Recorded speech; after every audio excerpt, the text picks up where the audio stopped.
Alamin. Allahumma shalli wa sallim ala sayyidina Muhammad al-Fatih lima ughliq khatim lima sabaq nasir haq bil haq wal hadi ila siratikal mustaqim wa ala alihi wa sahbihi haqqa qadrihi miqdarihi al-azim. Masih menjelaskan tentang ziarah kepada orang-orang baik, musahabah, suhbah, mujalasah, cinta kepada mereka kaum salihin, dan juga menziarahi tempat-tempat yang mulia.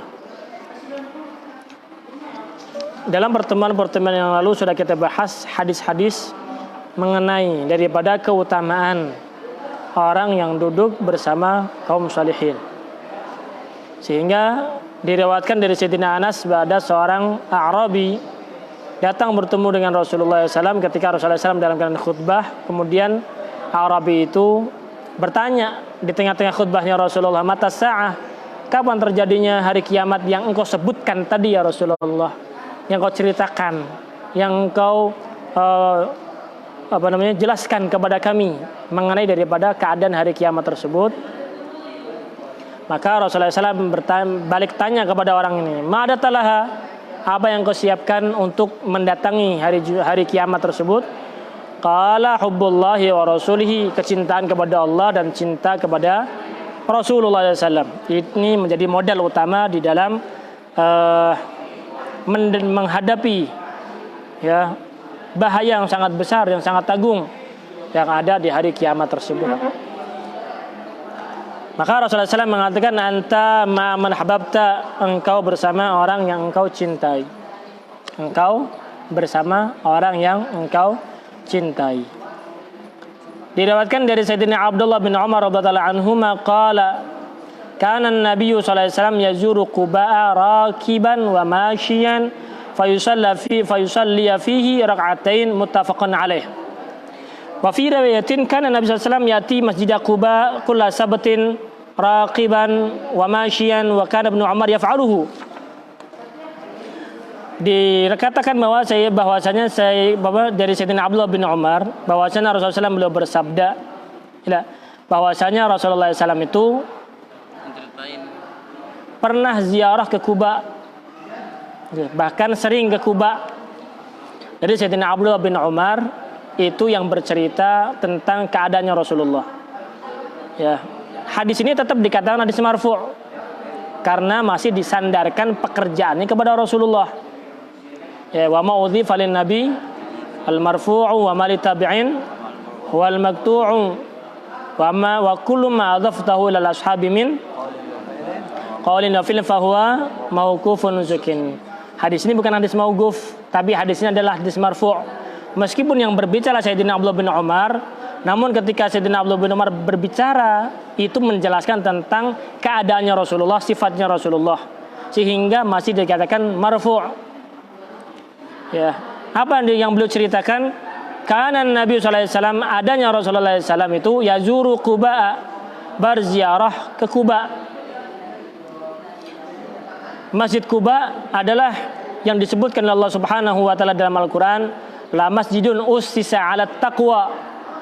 Itu adalah Masjid Quba. Masjid pertama kali yang dibangun oleh Rasulullah SAW ketika hijrah dari kota Makkah ke kota Madinah. Sebelum Rasulullah SAW membangun daripada Masjidun Nabawi, Rasulullah SAW terlebih dahulu singgah di pinggiran kota Madinah dan menjalankan sholat di situ, sehingga masjid tersebut diberikan Masjid Quba. Masjid Quba yang disebutkan oleh Allah Subhanahu wa taala, la masjidun ussisa 'ala taqwa. Begitu. Masjid yang dibangun atas pondasi ketakwaan kepada Allah Subhanahu wa taala.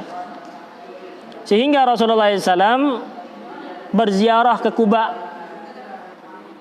baik itu dalam keadaan berjalan, naik kendaraan. Kemudian Rasulullah SAW sholat di tempat tersebut. Kalau kita berbicara masalah keafdaliyahan, maka Rasulullah SAW lebih afdal daripada segalanya. Rasulullah lebih afdal daripada arsy-Nya Allah Subhanahu wa taala. tempat yang paling mulia di dunia ini atau di alam semesta ini bisa menjadi mulia karena ada nisbat kepada Rasulullah. Bukan Rasulullah SAW yang butuh kepada Quba untuk menjadi mulia, tapi Quba lah yang menjadi mulia karena Rasulullah SAW singgah di tempat tersebut.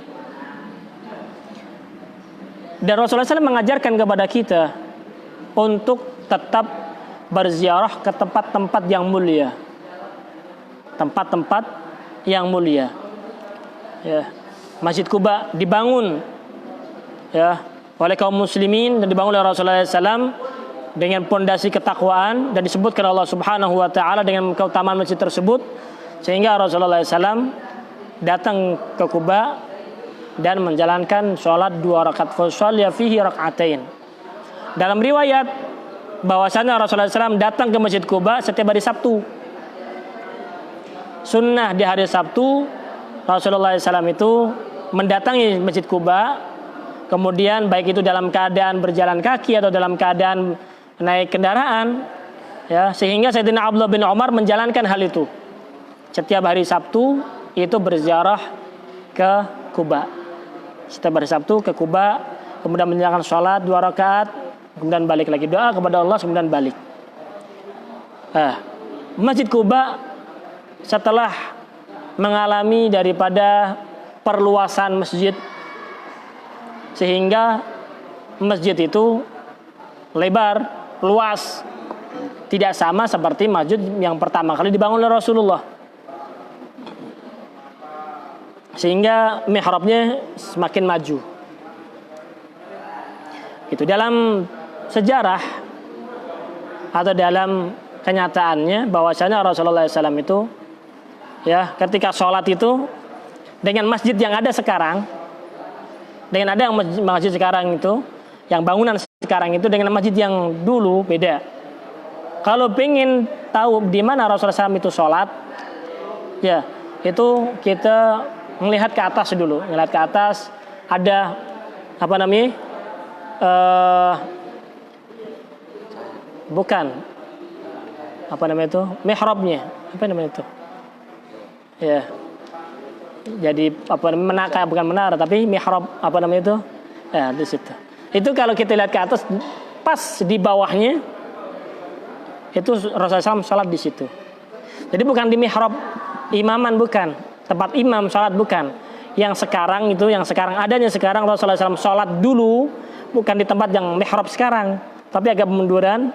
Ketika kita lihat ke atas ada mihrab begitu, ya. Kemudian di bawahnya itu sholatnya Rasulullah SAW di situ.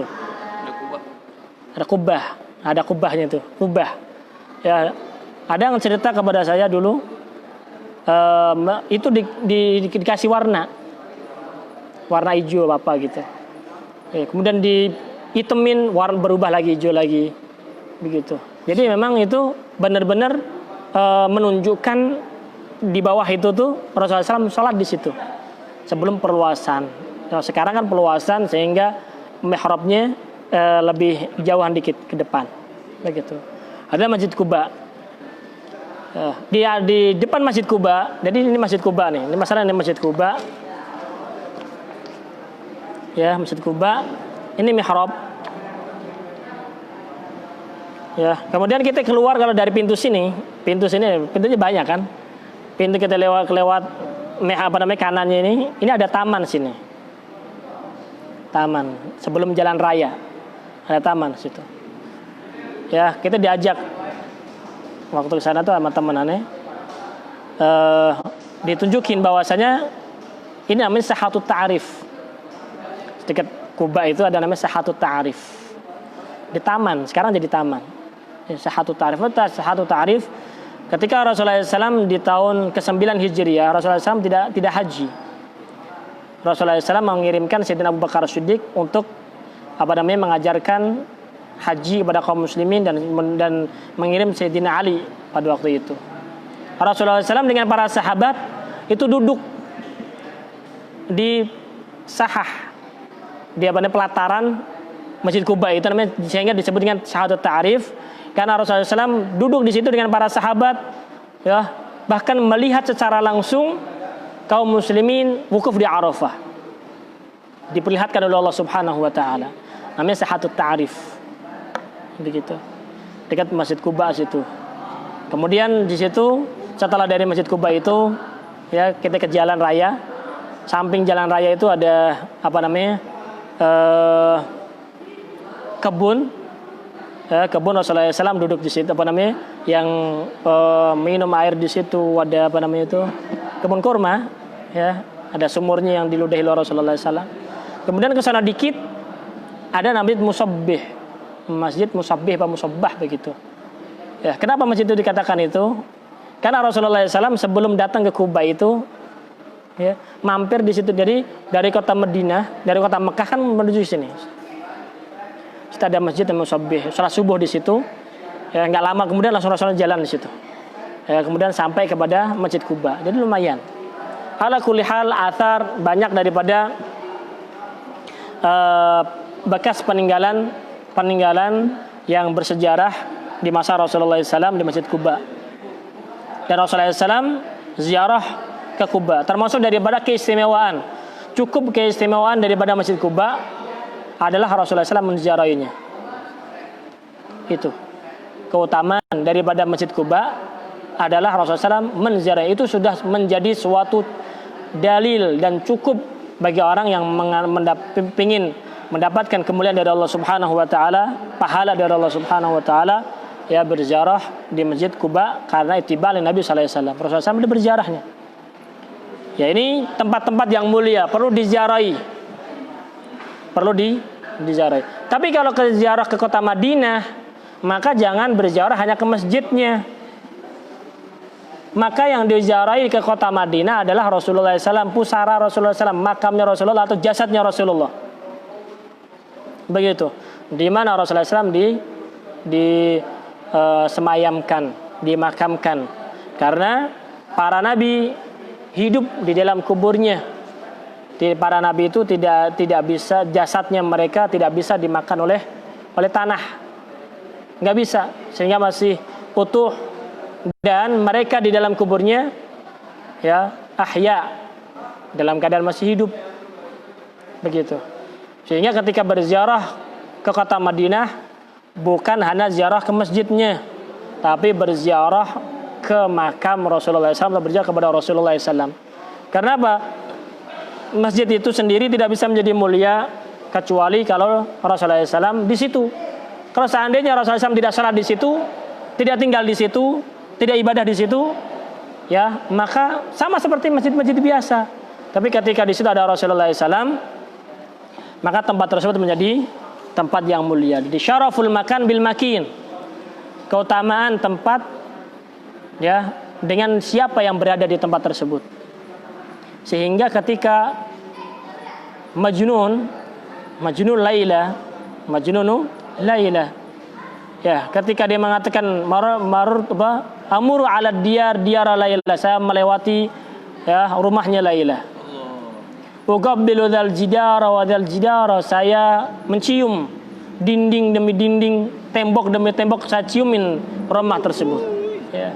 Wa ma hubbud diyar saghafna qalbi, bukan karena cinta kepada rumah ya yang bisa menenangkan hati saya, yang membuat rindu di hati saya, walakin hubbu man sakanat diyara, tapi rindu cinta kepada orang yang tinggal di rumah tersebut. Begitu. Jadi syaraful makan bil makin, tempat itu menjadi mulia ya karena orang yang menempatinya.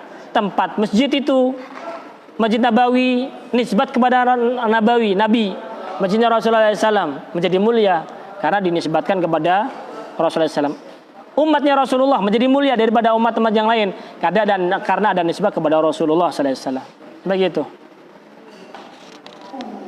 Paham? Jadi Rasulullah SAW saja masih mengambil keberkahan, masih saja berziarah, bersilaturahim untuk mengajarkan kepada kita sekalian, jangan merasa cukup, namun mintalah selalu tambahan dari Allah Subhanahu wa taala.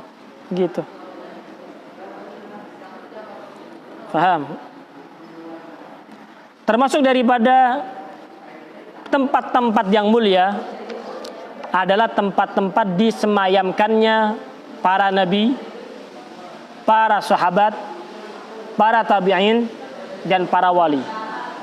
Tempat-tempat tersebut adalah tempat-tempat yang mulia yang perlu kita ziarahi, yang perlu kita datangi. Tempat-tempat yang mulia. Orang termasuk daripada diijabahnya doa seseorang apabila di tempat yang mulia. Karena di tempat yang mulia, maka doa yang tadinya biasa-biasa saja menjadi luar biasa. Yang tadinya orangnya biasa-biasa aja ngantuk bukan ngantukan. Tapi karena dia di tempat yang mulia bisa menjadi mulia. Paham? Paham? Jadi ziarahlah kepada orang-orang yang baik. Bahkan dalam satu di sebagaimana diceritakan, termasuk daripada ibadah yang afdal adalah berziarah kepada para wali-wali Allah Subhanahu wa taala, baik yang masih hidup ataupun yang telah meninggal dunia. Begitu.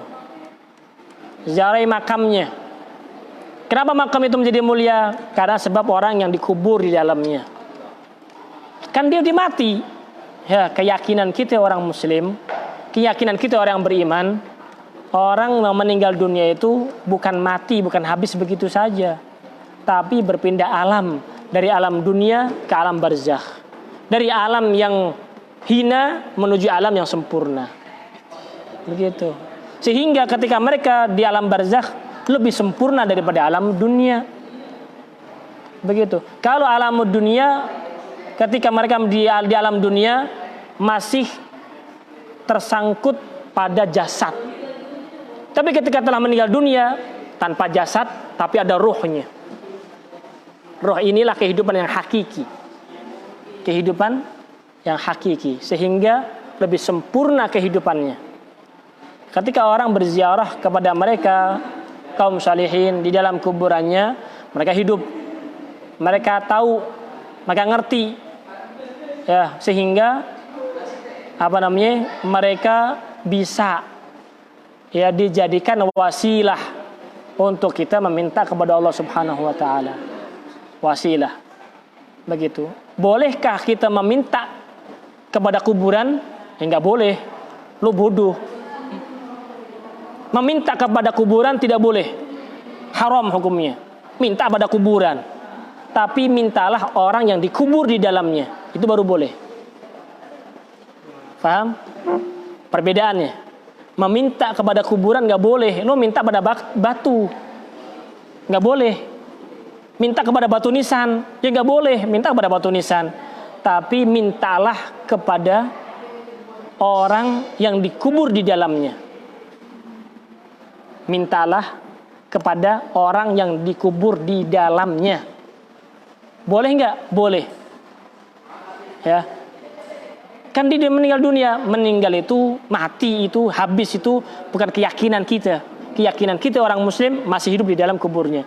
Imma mu'adzabun, kalau orang jahat dia disiksa. Tapi kaum solihin, orang-orang soleh yang mengabadikan dan menghabiskan hidupnya untuk Allah Subhanahu wa taala, mendapatkan kemuliaan dari Allah Subhanahu wa taala di dalam kuburnya, hidup mereka. Sehingga kalau kita meminta kepada mereka, ya sama seperti kita meminta orang yang masih hidup, minta tolong, beb, doain kita beb, ya, paham nggak? Sama.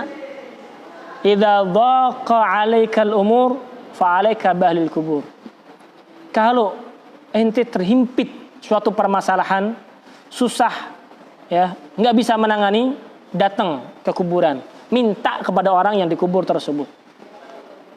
Begitu, minta kepada orang yang dikubur di dalamnya. Jangan minta kuburannya, minta kepada orang yang dikubur tersebut. Terus kenapa ente cium kuburnya? Kenapa ente cium nisannya? Ya, wa ma hubbud diyar saghafna qalbi walakin hubbu man sakanat. Bukan kuburnya bukan batunya ya yang membuat saya menciumnya, tapi siapa yang dikubur di situ, nempel dengan jasad siapa, punya hubungan dengan siapa, sehingga mencium daripada nisan tersebut. Ya, paham? Paham nggak? Jadi boleh berziarah kepada kaum salihin, kemudian minta kepada mereka. Sama seperti ente minta kepada orang tua ente, Mbak, minta ini dong, minta gitu, minta duit, minta fulus. Sama baik lo minta sama orang yang telah meninggal dunia. Beb, doain kita, Beb. Beb minta duit, Beb. Beb minta duit. Nah, begitu. Kalau ente minta duit, ya kan lagi dibutuhin. Begitu. Yang lain lah udah pasti dikasih, begitu. Ziarah dapat pahala, udah dapat dari Allah. Tapi kita pengen yang lebih daripada itu. Minta apa? Minta duit, ya, minta dilancarin urusan.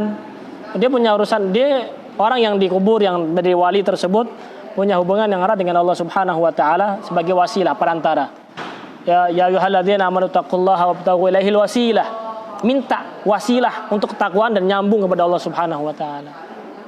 Paham? Ziarah kepada orang baik, baik yang masih hidup atau telah meninggal dunia. Baik ziarah kepada orang wali, ya, seorang wali yang masih hidup atau telah meninggal dunia, tempat-tempat yang bersejarah, sehingga termasuk daripada napak tilas hukumnya dianjurkan dan disunahkan. Sebagaimana Rasulullah SAW pernah napak tilas dengan apa atau dengan tempat yang pernah diziarahi beliau sendiri. Napak tilasnya Rasulullah tempat yang pernah beliau ziarahi. Ke Kuba, Rasul pernah di Kuba, bangun Kuba, Rasulullah berziarah, napak tilas ke tempat yang pernah diziarahi sendiri. Atau Rasulullah SAW ketika di Isra wal Mi'raj, ya berziarah